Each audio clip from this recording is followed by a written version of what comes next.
오늘 말씀의 제목은 세겜의 호기심과 복수 그리고 베델로의 부르심입니다. 창세기 28장에서 야곱은 에서의 분노를 피했죠. 광분, 반드시 너를 죽이리라. 그 에서의 분노를 피해서 도망쳤습니다. 하나님은 도망가는 야곱에게 베델에서 만나주셨고 다시 너는 베델로 돌아올 것이라고 말씀하셨습니다. 그러나 이제 야곱이 외삼촌 라반의 집에서 20년을 보내고 이제 돌아오는 길에 야곱은 하나님께서 말씀하신 그 약속을 까맣게 잊어버리고 베델이 아닌 세겜으로 가서 정착하게 됩니다. 여기서 야곱은 또 한 번의 절망을 경험하게 됩니다. 그러나 하나님은 또다시 적극적으로 개입하셔서 절망을 소망으로 바꾸십니다. 그래서 오늘 설교의 키워드는 호기심 또는 욕망이죠. 욕망, 호기심, 그리고 복수, 그리고 베델입니다. 하나님 말씀 첫 번째는 이 야곱이 세겜에 이제 머물게 되었습니다. 하나님은 지켜주셨고, 하나님은 대가족을 이루게 하셨고, 하나님은 많은 재산을 야곱에게 주셨습니다. 이 베델로 인도하시는 하나님의 그 은혜, 그 말씀을 뒤로하고 이제 세겜에 머물고 있습니다. 머문 이유가 다름 아닌 살기 좋은 도심지였습니다. 문화시설도 있고 교육 환경도 괜찮고 가축을 치기에도 편리하고 무엇보다 재산을 불리기에는 이만한 곳이 없습니다. 그러므로 야곱이 딱 좋아하는 그곳입니다. 야곱은 그곳에 정착하여 집도 짓고 가축을 위한 우리도 만들며 눌러 앉았습니다. 그렇게 잠깐 머문다는 게 10년이 지났습니다. 믿음으로 전진해야 할 그 길에서 멈추고 눌러 앉은 것과 동일합니다. 세겜을 이렇게 상징합니다. 신앙생활을 멈추고 세상의 편안함과 안주하는 삶, 그 삶을 이제 세겜, 이 상징하고 있습니다.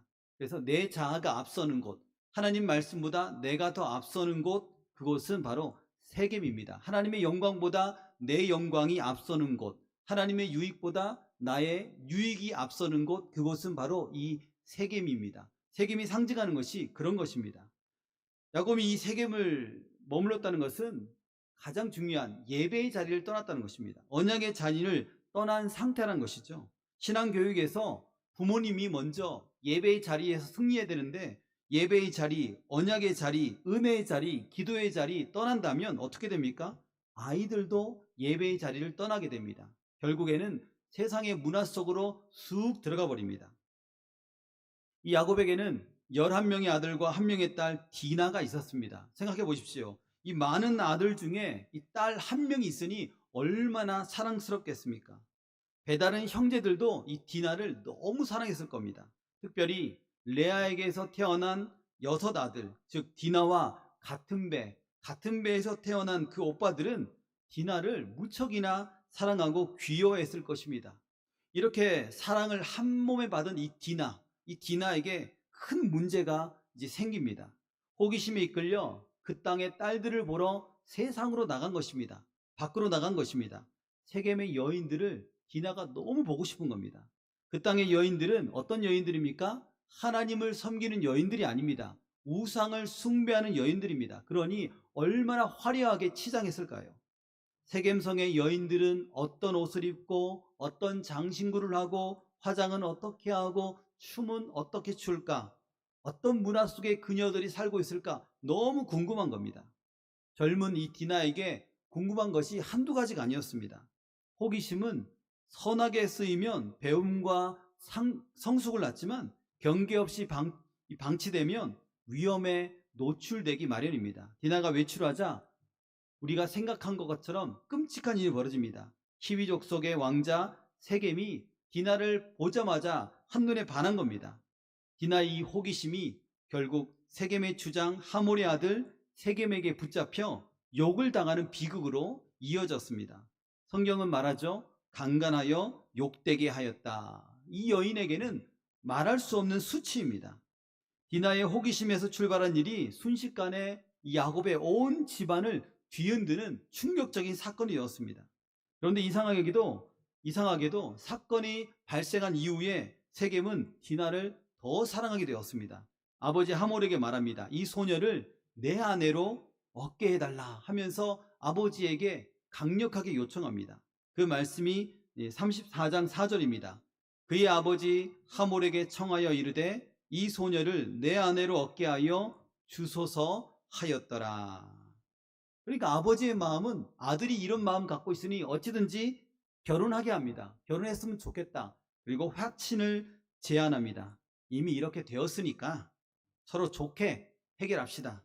우리 아들이 당신 딸을 사랑하니 우리 사돈을 맺고 서로 왕래하며 함께 살아봅시다 라고 합니다. 이런 소문이 삽시간에 다 퍼지죠. 그래서 목축하던 야곱의 아들들이 이 소리를 듣고 소식을 듣고 돌아옵니다. 성경에는 근심하였더라, 또 심히 분노했다라는 말을 하고 있습니다. 특히 레아에게서 난 둘째 시므온과 이 셋째 레위가 분노로 들끓었습니다. 우리 누이를 이렇게 더럽히다니. 말로 표현할 수 없는 수치와 분노가 이 형제들 사이에서 들끓었습니다. 이때 야곱의 아들들은 속임수로 조건을 건넵니다. 속인다는 것은 계획이 있다는 거죠. 가만히 놔두지 않겠다. 너희들 아주 그냥 큰 어려움에 처하게 하겠다는 거죠. 우리가 딸을 주려면 너희 모든 남자가 할례를 받아야 된다라고 말합니다. 세겜 족속은 이 디나를 주는 조건으로 이 남자들에게 할례를 행합니다. 야곱의 아들들은 이 거룩하게 행해져야 될 이 할례 예식을 복수를 위하여 사용하고 있는 것입니다. 지금 아들들의 마음이 어떻게 됐습니까? 분노로 가득 찬 겁니다. 하나님 안 보이는 겁니다. 사흘째 통증이 가장 심할 때 시므온과 레위, 가장 분노하는 두 오빠가 칼을 들고 그들을 기습합니다. 34장 25절입니다. 제3일에 아직 그들이 아파할 때에 야곱의 두 아들 디나의 오라버니 시므온과 레위가 각기 칼을 가지고 가서 몰래 그 성읍을 기습하여 그 모든 남자를 죽이고, 또 26절에는 칼로 하몰과 그의 아들 세겜을 죽이고 디나를 세겜의 집에서 데려오고, 또 27절에는 야곱의 여러 아들이 그 시체 있는 성읍으로 가서 노력하였으니 이는 그들의 누이를 더럽힌 까닭이라. 그들이 양과 소와 나귀와 그 성읍에 있는 것과 들에 있는 것과 그들의 모든 재물을 빼앗으며 그들의 자녀와 그들의 아내들을 사로잡고 집 속의 물건을 다 노력한지라. 성읍의 모든 남자를 죽였다고 되어 있습니다. 하몰과 세겜도 죽이고 디나를 데려옵니다. 복수혈전이죠. 복수혈전. 야곱의 여러 아들들도 성읍으로 들어가 시신들 사이에서 약탈을 하죠. 양과 소와 나귀, 재물, 어린아이와 여인들까지 다 사로잡았습니다. 하나님 없는 분노죠. 하나님 없는 분노, 하나님을 잊은 분노, 결국 끔찍한 파괴로 끝납니다.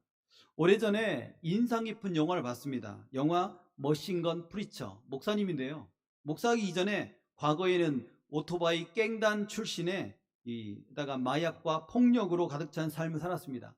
그가 회개하고 그 다음에 목사가 되고 그 다음에 아프리카 고아들을 지키려 그곳으로 갔습니다.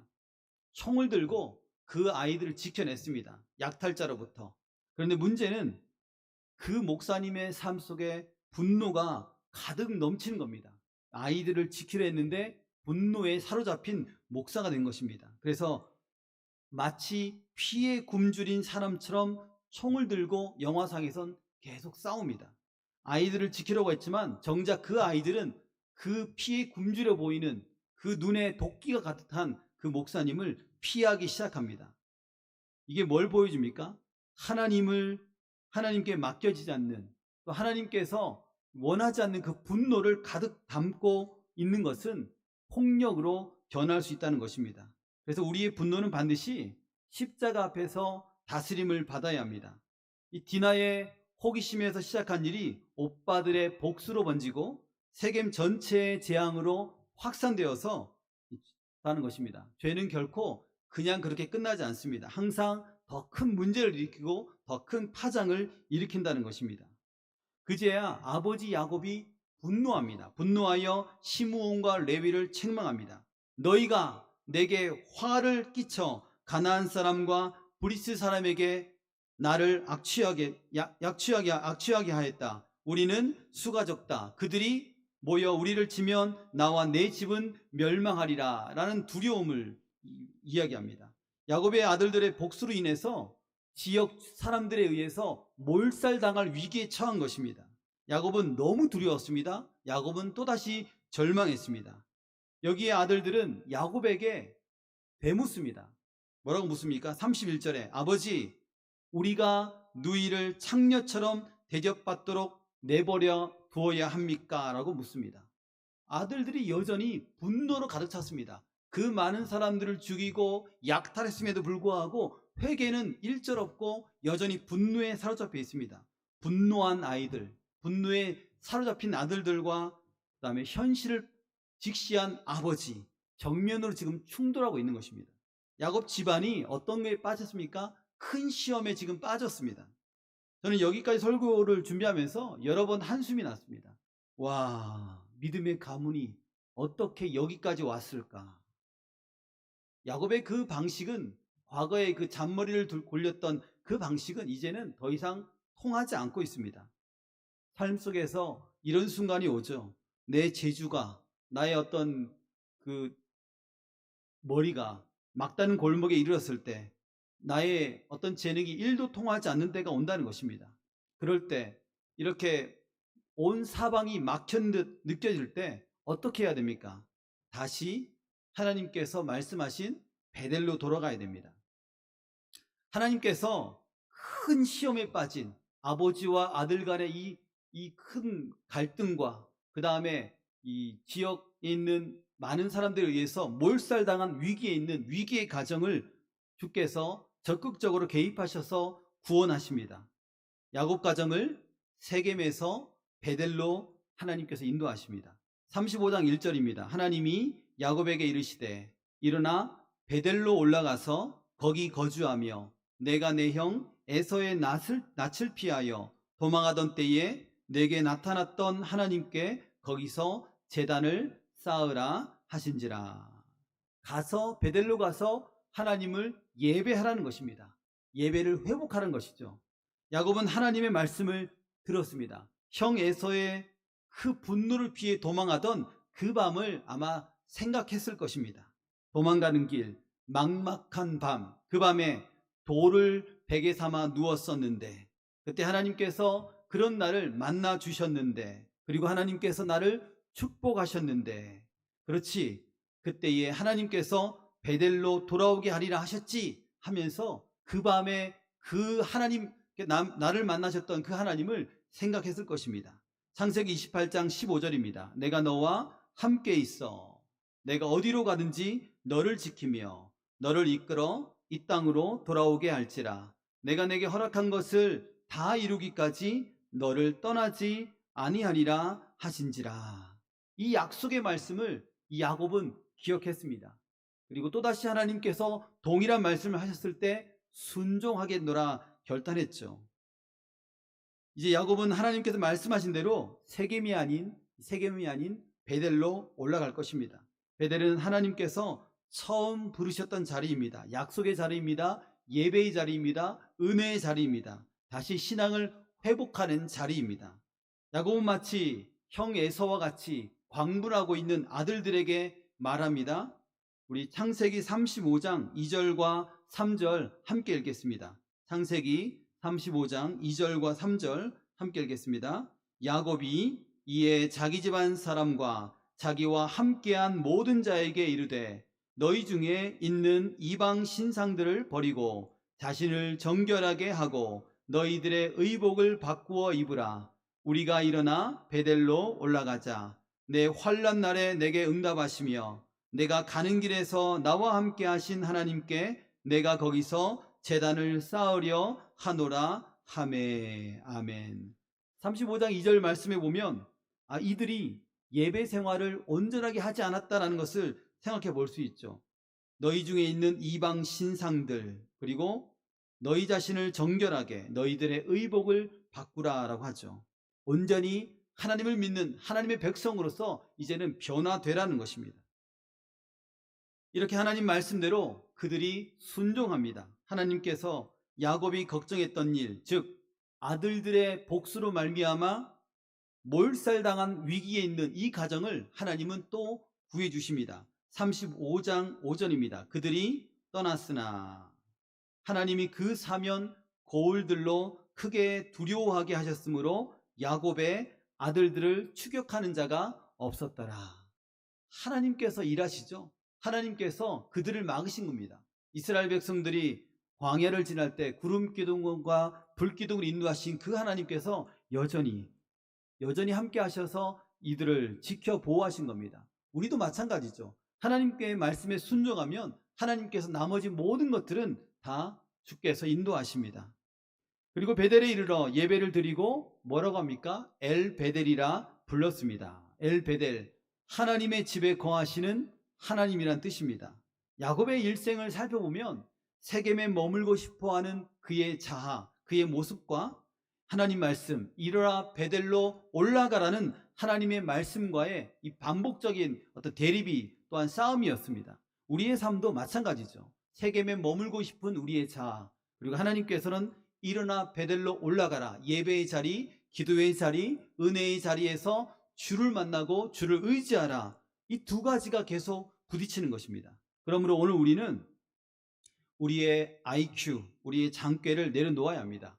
말씀 위에 서서 성령 하나님의 인도하심에 순복해야 됩니다. 예배를 가장 우선시에 두고 하나님이 처음 부르셨던 그 자리, 예배의 자리로 돌아가야 됩니다. 그러면 주께서 오늘 말씀처럼 이 백성들을, 야곱의 가정을 돌보시고 보호하신 것처럼 우리의 삶을 주께서 책임지십니다. 오늘 하나님께서 우리에게 말씀하십니다. 세겜을 떠나 베델로 올라가라 말씀하십니다. 말씀을 정리하겠습니다. 자아가 꿈틀거립니다. 우리의 욕망과 우리의 욕심과 우리의 편리함이 늘 앞서가려고 우리는 꿈틀거립니다. 그러나 하나님의 명령을 생각해야 됩니다. 예배의 자리 베델로 올라가시기를 바랍니다. 세상을 살아가면서 생긴 그 욕망도 다 하나님의 말씀으로 다스리시길 바랍니다. 분노와 복수, 십자가의 그 사랑으로 다 덮으시기를 바랍니다. 하나님과 동행하는 삶 속에 베델, 그 하나님의 예배가 회복되고 언약의 기쁨이 흘러넘치며 우리의 가정과 공동체가 주의 말씀으로 굳건하게 서가기를 주님의 이름으로 축원합니다.